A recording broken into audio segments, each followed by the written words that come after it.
তার মানে মিল্টন সমাদর মাদকও গ্রহণ করত? অবশ্যই, অফকোর্স।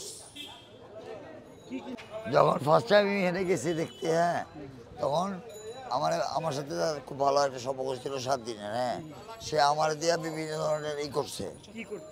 মানে ওই যে ড্রাগস, হ্যাঁ, ড্রাগস?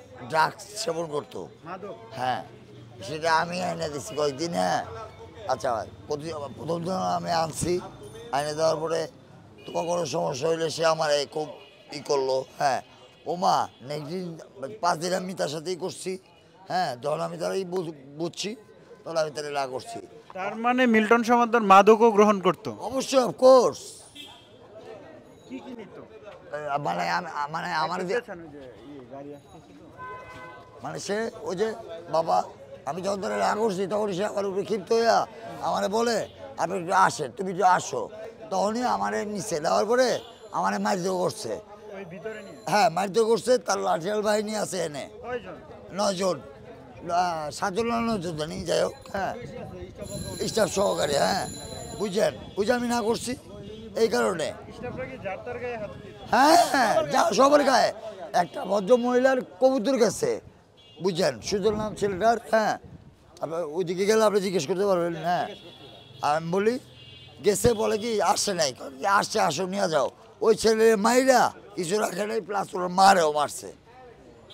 এটা কোনো মানবিক কাজ? আপনারা এলাকার মানুষ কিছু করলেন না? হ্যাঁ, ওই যে সে পরিচয় দেয় আমার সাথে, অবৈধুল কাদের সাথে সম্পর্ক আছে, আমার সাথে আইনমন্ত্রীর সাথে সম্পর্ক আছে। আমি ভোট দিলে মানুষ সাহেবরে বলে যে আপনার তো দেওয়াল মানলাম, আমার প্যান্টের চিপায় রাখি।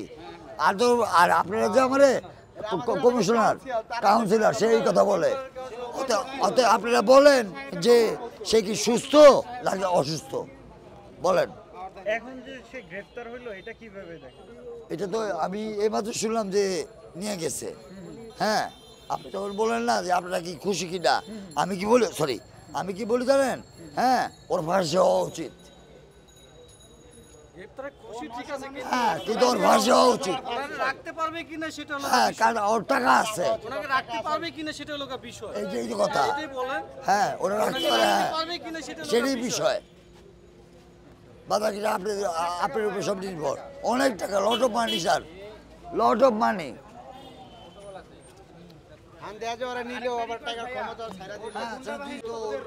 সম্বন্ধে জানানো হয় নাই, ঠিক আছে, কিন্তু ওর যে কৃতকর্ম কোনো সুস্থ ব্যক্তি এটা বলতে করতে পারে না। ওদের একটা পেশেন্টের থেকে স্টাফ বেশি ছিল।